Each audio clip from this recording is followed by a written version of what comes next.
Ketamine is an NMDA receptor antagonist. At high doses, it also affects many different neurotransmitter receptors. So it has a multimodal properties.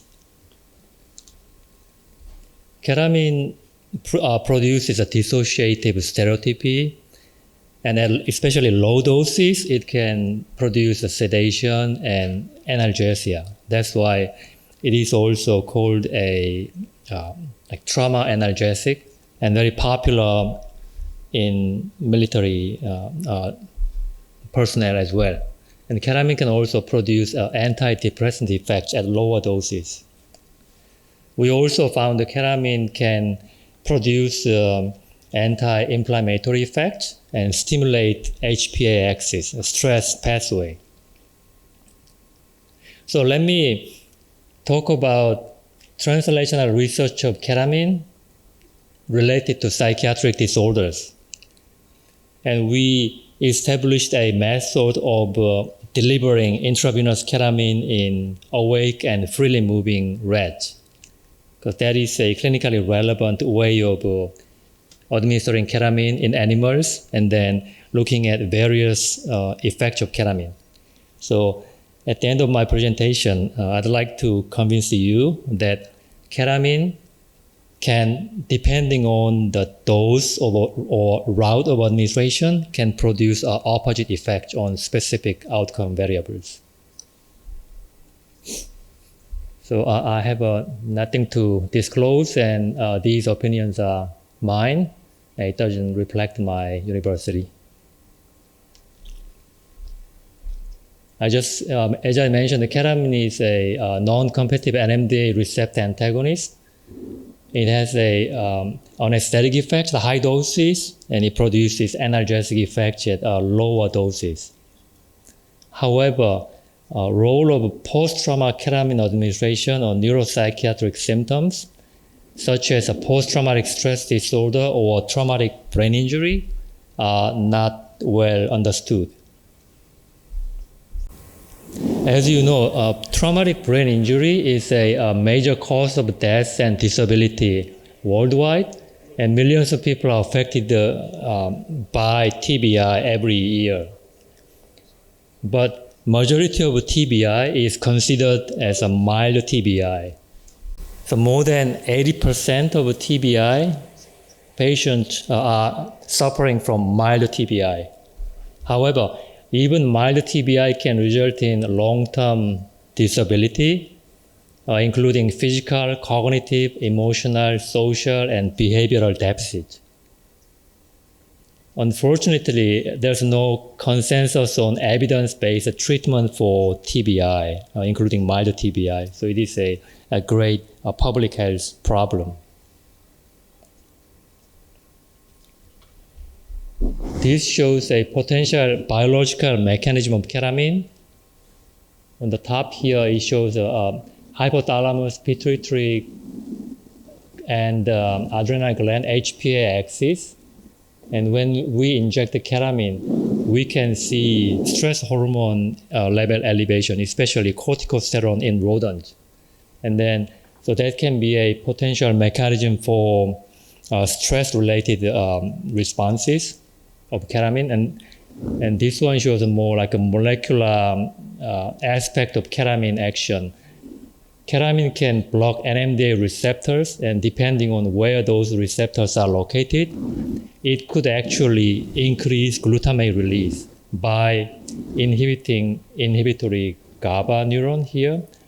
And then glutamate release can further stimulate postsynaptic neurons, as shown here.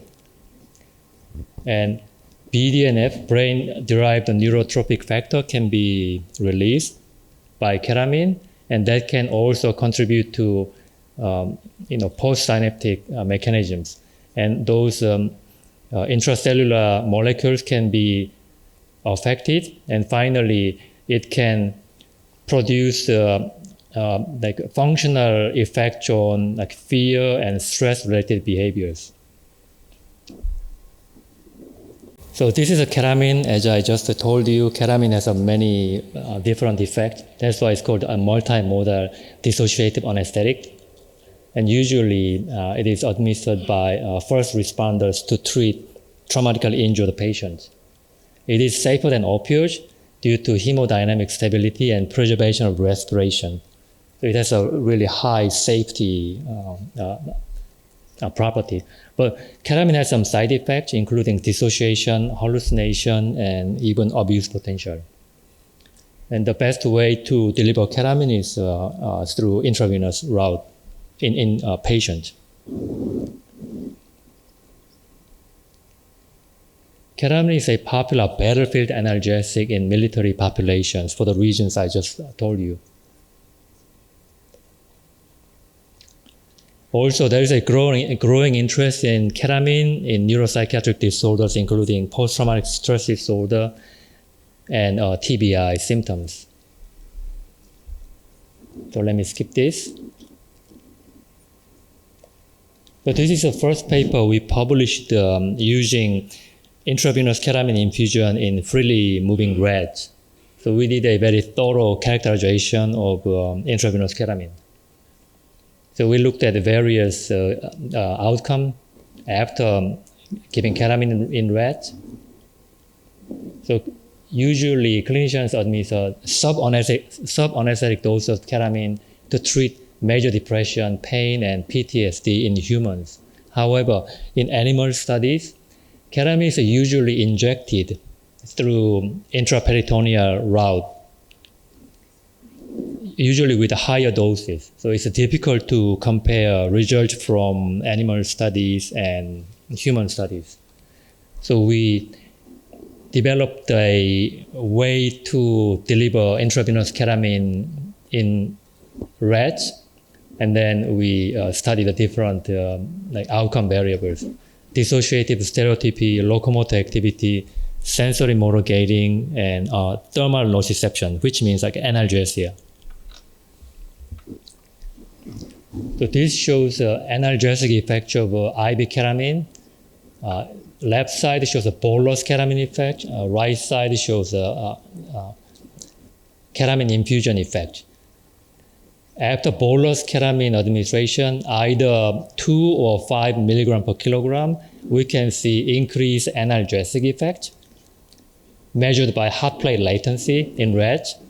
And with high dose ketamine, effects can last up to 50 minutes. With the continuous infusion, of course, analgesic effects can last even longer.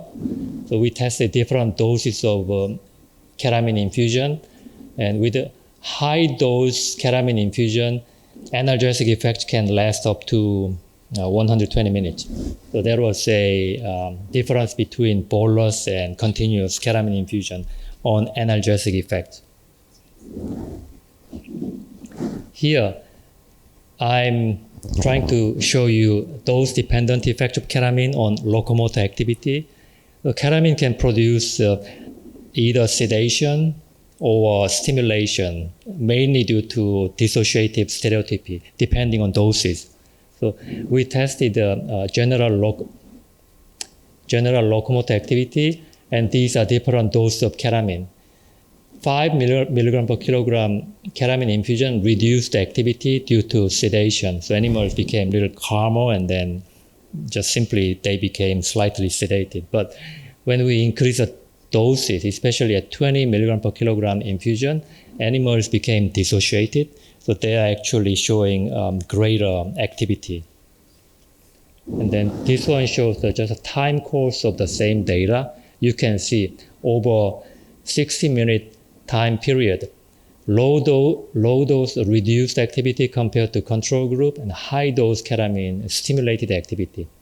And we also looked at acoustic startle reflex and pre-pulse inhibition as a measure of sensory motor gating, and we found a high dose of ketamine reduced the sensory motor function as well as a pre-pulse inhibition, which is a sensory gating mechanism in the brain. So it really shows a dose-dependent effect. So we were also interested in ketamine effect on stress hormone levels. So we looked at corticosterone, which is a stress hormone in rodent.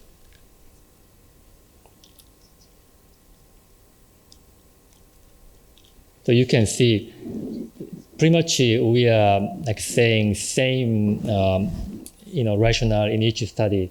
Like post-trauma anesthetic agent may influence neuroendocrine responses that may affect traumatic memory consolidation. However, effects of sub-anesthetic intravenous ketamine infusion on the mediators of traumatic stress in rodents are largely unknown. So we used the intravenous ketamine infusion following rodent fear conditioning paradigm, which uses paired auditory tone, which is a conditioned stimulus, and the electric foot shock as an unconditioned stimulus to produce a fear memory in rodents. And then we measure the stress hormone levels in male Sprague Dawley rats.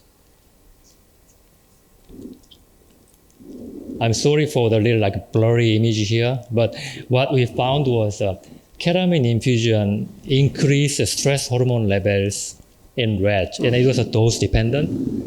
And left side shows the experiment without fear conditioning. Right side shows the experiment with fear conditioning. There was no clear difference between no fear conditioning or fear conditioning studies, which means fear conditioning per se didn't really elevate court levels here.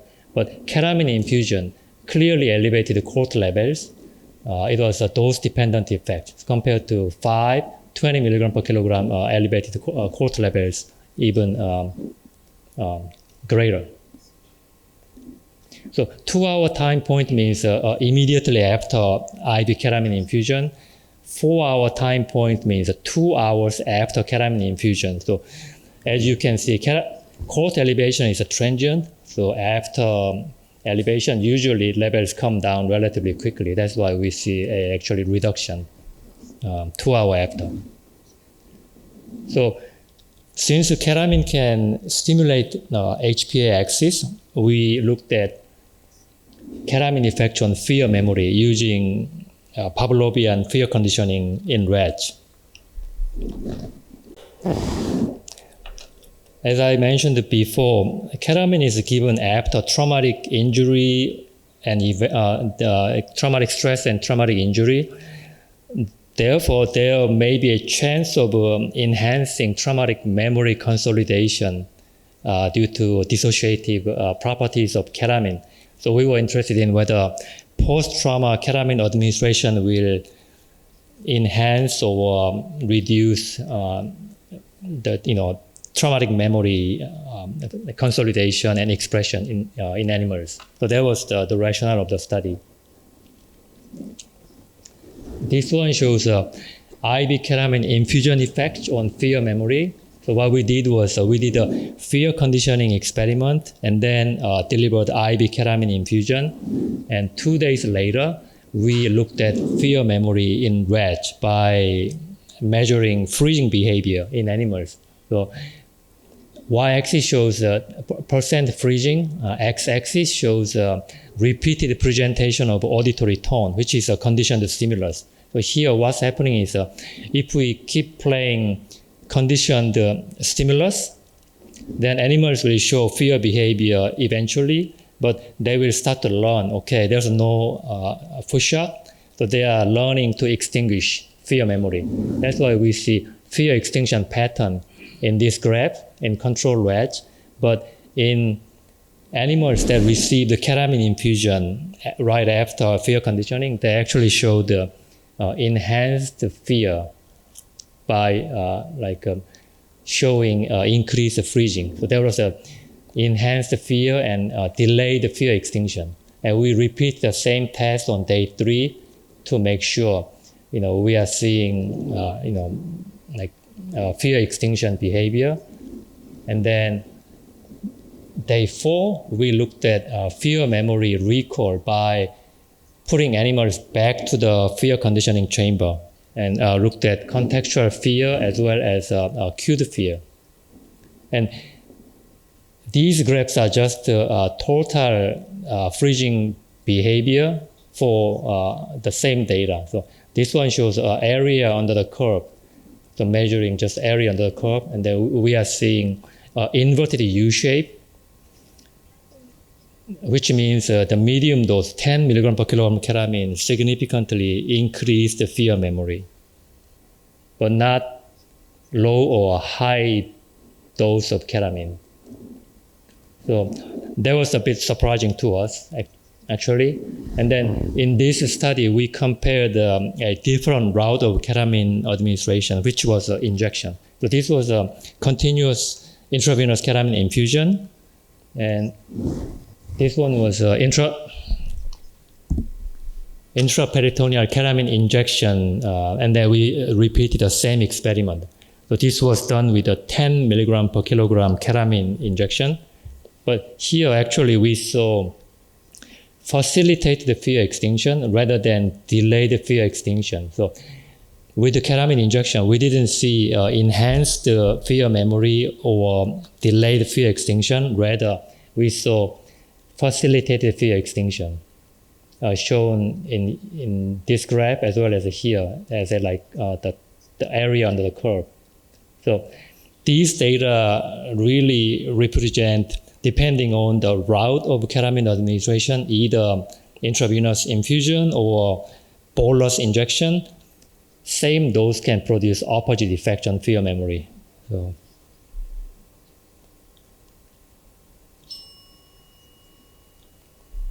So let me quickly just go over some TBI studies we did with IV ketamine. As you know, TBI is a main public health problem worldwide, and most of the TBI cases are mild TBI. However, even mild TBI can produce long-term physical, cognitive, emotional, social, and behavioral deficits in certain individuals, not everyone, but certain individuals. So the way we study mild TBI in animals is actually using a paradigm called chimera. There are different types of brain injury. This is a direct impact injury. This is an acceleration, deceleration injury, like brain shaking. And this one is a shock wave injury, like a blast injury, very frequent in a military population. But we are mainly focusing on these two types of injuries using our animal model, which I will show you quickly. And then this one shows how actually we use indwelling jugular vein catheter in rats. We can implant a catheter to a jugular vein, and then we can deliver intravenous ketamine in freely moving rats, as well as drawing blood. Using same jugular vein catheter, we can sample blood at different time points and use for blood assays. So it's a great way of studying effect of ketamine.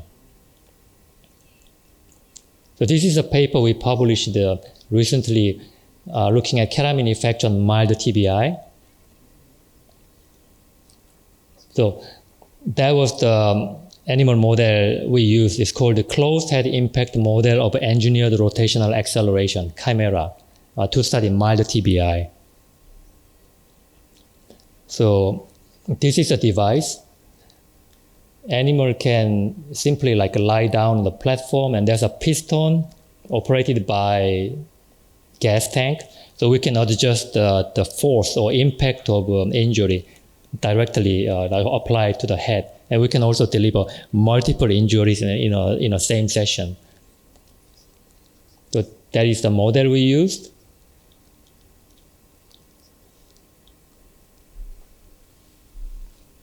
That was a study design. So we did the chimera injury first, and then performed the ketamine infusion, and we looked at different behavioral outcome variables, like locomotor activity, rotor rod performance for motor balance function, as well as acoustic startle and pre-pulse inhibition. And we also looked at brain pathology at the end of the experiment. So let me quickly show you some of the results we found.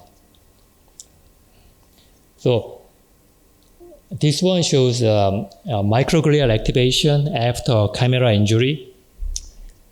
microglia can change morphology depending on the injury. So these like round shapes are activated microglia, unramified. So these are activated ones, but these are ramified or inactive microglia. So after injury, usually microglia become like this.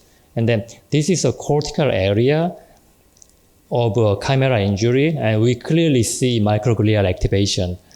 So you can see like zoomed in images here. So those are activated microglia in this region, but the other areas, a little bit like a distal region from the injury, we see inactive microglia. So that was a good evidence of chimera injury.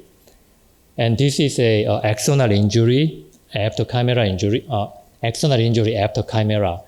So in the optic tract, so that is in the white matter, a little bit like a subcortical area, but we still see clear axonal damage after chimera injury.